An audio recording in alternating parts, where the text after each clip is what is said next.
Código Civil. Título 8 dos Títulos de Crédito. Capítulo 1 Disposições Gerais. Artigo 887. O título de crédito, documento necessário ao exercício do direito literal e autônomo nele contido, somente produz efeito quando preenche os requisitos da lei. Artigo 888. A omissão de qualquer requisito legal, que tire ao escrito a sua validade como título de crédito, não implica a invalidade do negócio jurídico que lhe deu origem. Artigo 889. Deve o título de crédito conter a data da emissão, a indicação precisa dos direitos que confere, e a assinatura do emitente. Parágrafo 1º. É à vista o título de crédito que não contém indicação de vencimento. Parágrafo 2º. Considera-se lugar de emissão e de pagamento, quando não indicado no título, o domicílio do emitente. Parágrafo 3º. O título poderá ser emitido a partir dos caracteres criados em computador ou meio técnico equivalente e que constem da escrituração do emitente, observados os requisitos mínimos previstos neste artigo. Artigo 890. Consideram-se não escritas no título a cláusula de juros, a proibitiva de endosso, a excludente de responsabilidade pelo pagamento ou por despesas, a que dispensa a observância de termos e formalidade prescritas, e a que, além dos limites fixados em lei, exclua ou restrinja direitos e obrigações. Artigo 891. O título de crédito, incompleto ao tempo da emissão, deve ser preenchido de conformidade com os ajustes realizados. Parágrafo único. O descumprimento dos ajustes previstos neste artigo pelos que deles participaram, não constitui motivo de oposição ao terceiro portador, salvo se este, ao adquirir o título, tiver agido de má fé. Artigo 892. Aquele que, sem ter poderes, ou excedendo os que tem, lança sua assinatura em título de crédito, como mandatário ou representante de outrem, fica pessoalmente obrigado, e, pagando o título, tem ele os mesmos direitos que teria o suposto mandante ou representado. Artigo 893. A transferência do título de crédito implica de todos os direitos que lhe são inerentes. Artigo 894. O portador de título representativo de mercadoria tem o direito de transferi-lo, de conformidade com as normas que regulam a sua circulação, ou de receber aquela independentemente de quaisquer formalidades, além da entrega do título devidamente quitado. Artigo 895. Enquanto o título de crédito estiver em circulação, só ele poderá ser dado em garantia, ou ser objeto de medidas judiciais, e não, separadamente, os direitos ou mercadorias que representa. Artigo 896. O título de crédito não pode ser reivindicado do portador que o adquiriam de boa fé e na conformidade das normas que disciplinam a sua circulação.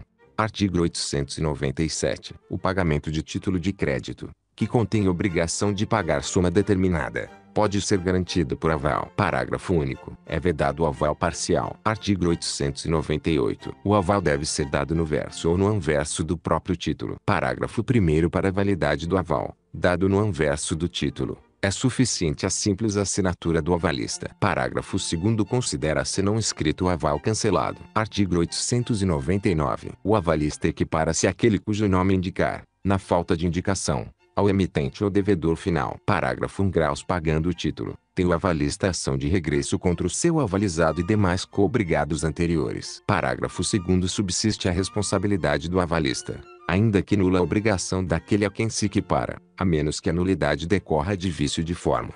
Artigo 900. O aval posterior ao vencimento produz os mesmos efeitos do anteriormente dado. Artigo 901. Fica validamente desonerado o devedor que paga a título de crédito ao legítimo portador, no vencimento, sem oposição, salvo se agiu de má fé. Parágrafo único. Pagando, pode o devedor exigir do credor, além da entrega do título, quitação regular. Artigo 902. Não é o credor obrigado a receber o pagamento antes do vencimento do título, e aquele que o paga, antes do vencimento, fica responsável pela validade do pagamento. Parágrafo 1º. No vencimento, não pode o credor recusar pagamento, ainda que parcial. Parágrafo 2º. No caso de pagamento parcial, em que se não opera a tradição do título, além da quitação em separado, outra deverá ser firmada no próprio título. Artigo 903. Salvo disposição diversa em lei especial, regem-se os títulos de crédito pelo disposto neste Código. Capítulo 2 do título ao portador. Artigo 904. A transferência de título ao portador se faz por simples tradição. Artigo 905. O possuidor de título ao portador tem direito à prestação nele indicada, mediante a sua simples apresentação ao devedor. Parágrafo único. A prestação é devida ainda que o título tenha entrado em circulação contra a vontade do emitente. Artigo 906. O devedor só poderá opor ao portador exceção fundada em direito pessoal, ou em nulidade de sua obrigação. Artigo 907. É nulo o título ao portador emitido sem autorização de lei especial. Artigo 908. O possuidor de título dilacerado, porém identificável, tem direito a obter do emitente a substituição do anterior, mediante a restituição do primeiro e o pagamento das despesas. Artigo 909. O proprietário, que perder ou extraviar título, ou for injustamente desapossado dele, poderá obter novo título em juízo, bem como impedir sejam pagos a outrem capital e rendimentos. Parágrafo único. O pagamento, feito antes de ter ciência da ação referida neste artigo, exonera o devedor, salvo se provar que ele tinha conhecimento do fato. Capítulo 3 do título à ordem. Artigo 910. O endosso deve ser lançado pelo endossante no verso ou anverso do próprio título. Parágrafo 1º. Pode o endossante designar o endossatário, e para a validade do endosso, dado no verso do título, é suficiente a simples assinatura do endossante. Parágrafo 2º. A transferência por endosso completa-se com a tradição do título. Parágrafo 3º. Considera-se não escrito o endosso cancelado, total ou parcialmente. Artigo 911. Considera-se legítimo possuidor ou portador do título à ordem com série regular e ininterrupta de endossos, ainda que o último seja em branco. Parágrafo único. Aquele que paga o título está obrigado a verificar a regularidade da série de endossos, mas não a autenticidade das assinaturas. Artigo 912. Considera-se não escrita no endosso qualquer condição a que o subordine o endossante. Parágrafo único. É nulo o endosso parcial. Artigo 913. O endossatário de endosso em branco pode mudá-lo para endosso em preto, completando com o seu nome ou de terceiro. Pode endossar novamente o título, em branco ou em preto, ou pode transferi-lo sem novo endosso. Artigo 914. Ressalvada a cláusula expressa em contrário, constante do endosso, não responde o endossante pelo cumprimento da prestação constante do título. Parágrafo 1º. Assumindo responsabilidade pelo pagamento, o endossante se torna devedor solidário. Parágrafo 2º. Pagando o título, tem o endossante ação de regresso contra os coobrigados anteriores. Artigo 915. O devedor, além das exceções fundadas nas relações pessoais que tiver com o portador, só poderá opor a este as exceções relativas à forma do título e ao seu conteúdo literal, à falsidade da própria assinatura, a defeito de capacidade ou de representação no momento da subscrição, e a falta de requisito necessário ao exercício da ação. Artigo 916. As exceções, fundadas em relação do devedor com os portadores precedentes, somente poderão ser por ele opostas ao portador, se este, ao adquirir o título, tiver agido de má fé. Artigo 917. A cláusula constitutiva de mandato, lançada no endosso, confere ao endossatário o exercício dos direitos inerentes ao título, salvo restrição expressamente estatuída. Parágrafo 1º. O endossatário de endosso mandato só pode endossar novamente o título na qualidade de procurador, com os mesmos poderes que recebeu.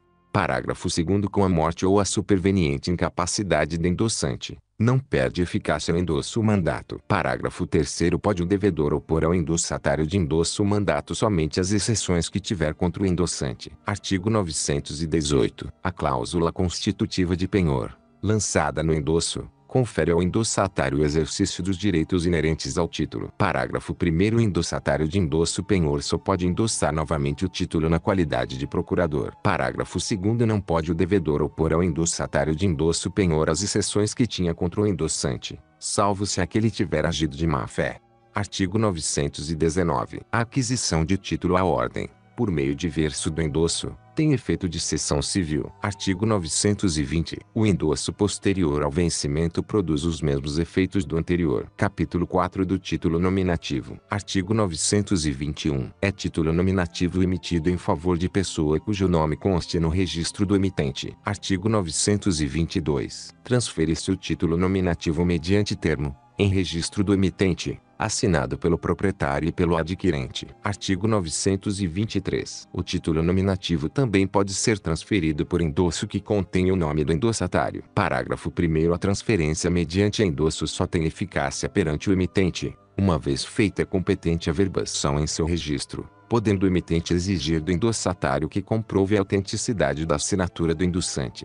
Parágrafo 2º. O endossatário, legitimado por série regular e ininterrupta de endossos, tem o direito de obter a verbação no registro do emitente, comprovada a autenticidade das assinaturas de todos os endossantes. Parágrafo 3º. Caso o título original contenha o nome do primitivo proprietário, tem direito o adquirente a obter do emitente novo título, em seu nome, devendo a emissão do novo título constar no registro do emitente. Artigo 924. Ressalvada a proibição legal, pode o título nominativo ser transformado em a ordem ou ao portador, a pedido do proprietário e à sua custa. Artigo 925. Fica desonerado de responsabilidade o emitente que de boa fé fizer a transferência pelos modos indicados nos artigos antecedentes. Artigo 926. Qualquer negócio ou medida judicial, que tenha por objeto o título, só produz efeito perante o emitente ou terceiros, uma vez feita competente a verbação no registro do emitente. Título 9 da Responsabilidade Civil. Capítulo 1 da Obrigação de Indenizar. Artigo 927. Aquele que, por ato ilícito, causar dano ao outrem, fica obrigado a repará-lo. Parágrafo único. Haverá obrigação de reparar o dano, independentemente de culpa, nos casos especificados em lei, ou quando a atividade normalmente desenvolvida pelo autor do dano implicar, por sua natureza, risco para os direitos de outrem.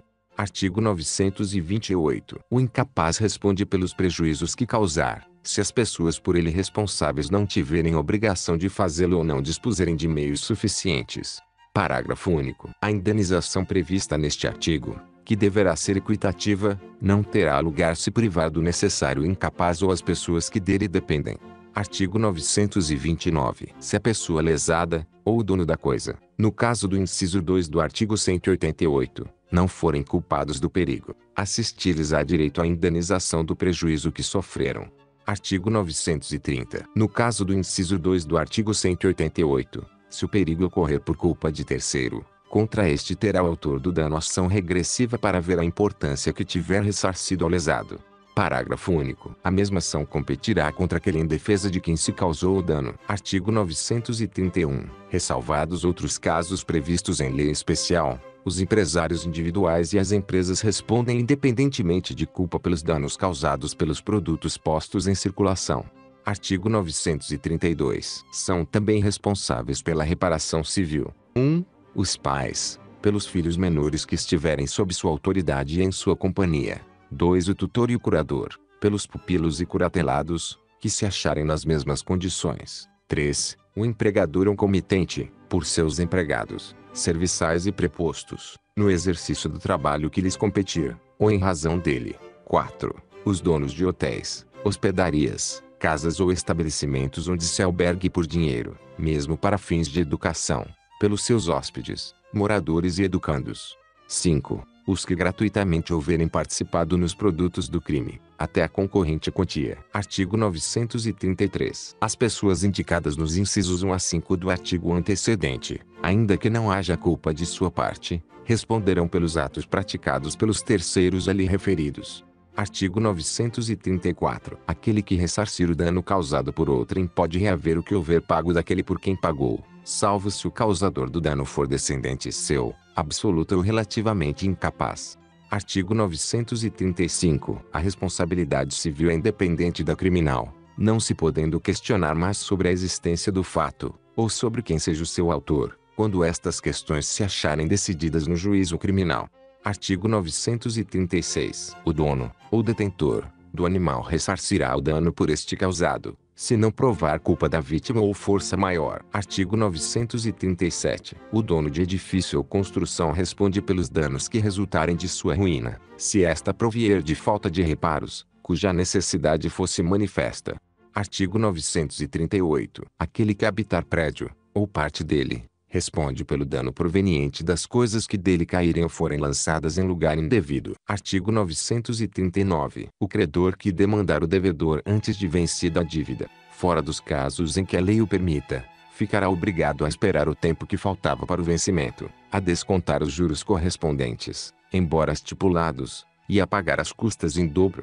Artigo 940. Aquele que demandar por dívida já paga, no todo ou em parte, sem ressalvar as quantias recebidas ou pedir mais do que for devido, ficará obrigado a pagar ao devedor, no primeiro caso, o dobro do que houver cobrado e, No segundo, o equivalente do que dele exigir, salvo se houver prescrição.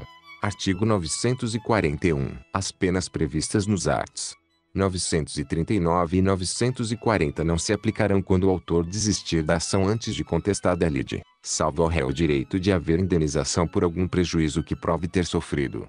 Artigo 942. Os bens do responsável pela ofensa ou violação do direito de outrem ficam sujeitos à reparação do dano causado, e, se a ofensa tiver mais de um autor, todos responderão solidariamente pela reparação.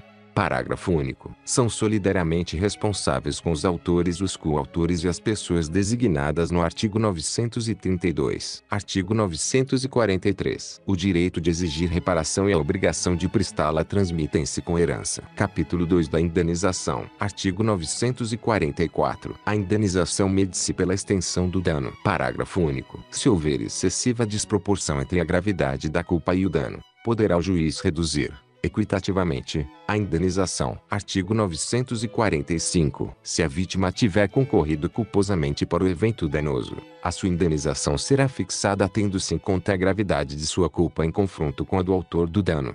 Artigo 946. Se a obrigação for indeterminada, e não houver na lei ou no contrato disposição fixando a indenização devida pelo inadimplente, apurar-se-á o valor das perdas e danos na forma que a lei processual determinar. Artigo 947. Se o devedor não puder cumprir a prestação na espécie ajustada, substituir-se-á pelo seu valor, em moeda corrente. Artigo 948. No caso de homicídio, a indenização consiste, sem excluir outras reparações, 1. No pagamento das despesas com o tratamento da vítima, seu funeral e o luto da família. 2. Na prestação de alimentos às pessoas a quem o morto os devia, levando-se em conta a duração provável da vida da vítima. Artigo 949. No caso de lesão ou outra ofensa à saúde, o ofensor indenizará o ofendido das despesas do tratamento e dos lucros cessantes até ao fim da convalescença, além de algum outro prejuízo que o ofendido prove haver sofrido. Artigo 950. Se da ofensa resultar defeito pelo qual o ofendido não possa exercer o seu ofício ou profissão, ou se lhe diminua a capacidade de trabalho, a indenização, além das despesas do tratamento e lucros cessantes até ao fim da convalescença, incluirá a pensão correspondente à importância do trabalho para que se inabilitou, ou da depreciação que ele sofreu. Parágrafo único. O prejudicado, se preferir, poderá exigir que a indenização seja arbitrada e paga de uma só vez. Artigo 951. O disposto nos arts.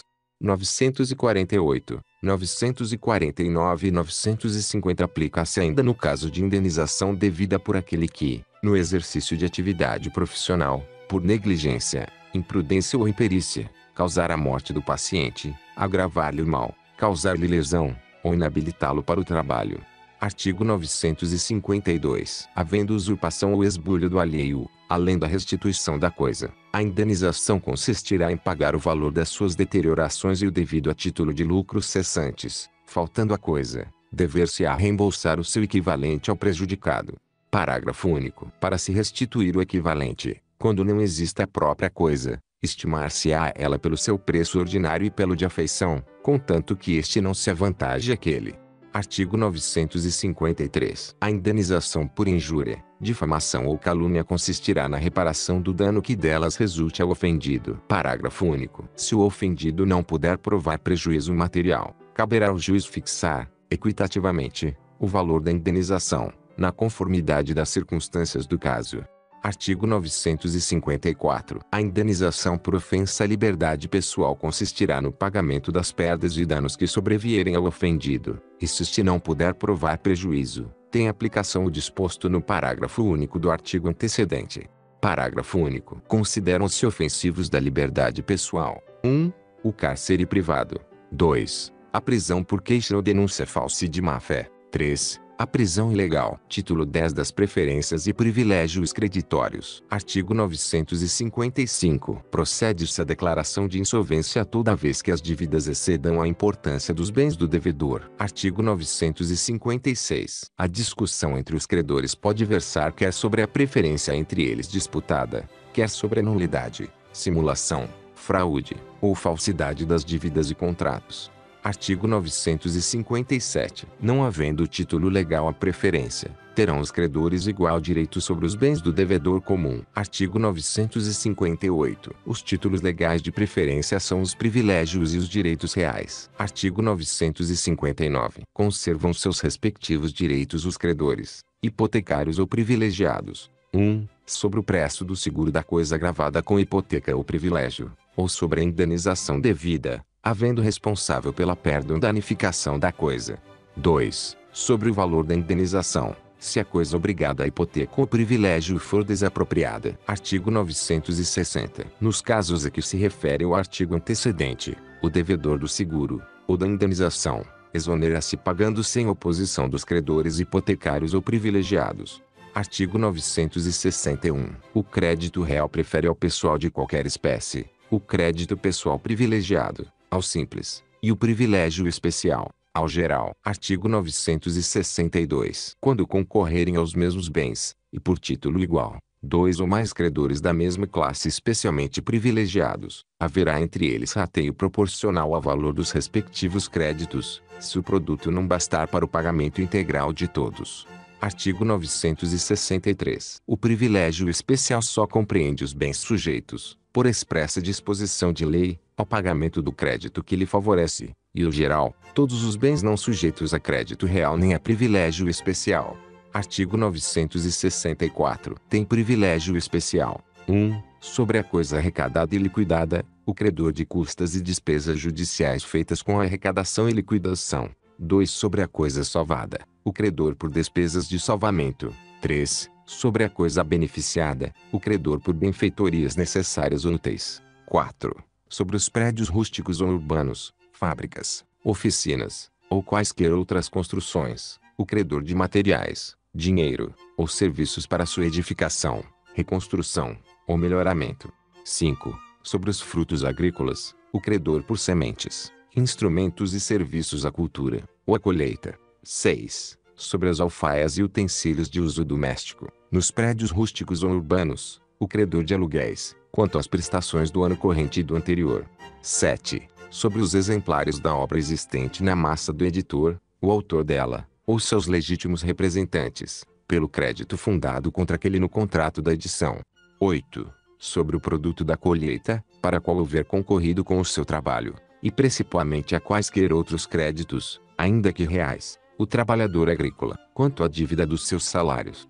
9. Sobre os produtos do abate, o credor por animais. Artigo 965. Goza de privilégio geral, na ordem seguinte, sobre os bens do devedor. 1. O crédito por despesa de seu funeral, feito segundo a condição do morto e o costume do lugar. 2. O crédito por custas judiciais, ou por despesas com a arrecadação e liquidação da massa. 3. O crédito por despesas com o luto do cônjuge sobrevive dos filhos do devedor falecido, se foram moderadas. 4. O crédito por despesas com a doença de que faleceu o devedor, no semestre anterior à sua morte. 5. O crédito pelos gastos necessários à mantença do devedor falecido e sua família, no trimestre anterior ao falecimento. 6. O crédito pelos impostos devidos à fazenda pública, no ano corrente e no anterior. 7. O crédito pelos salários dos empregados do serviço doméstico do devedor, nos seus derradeiros 6 meses de vida. 8. Os demais créditos de privilégio geral,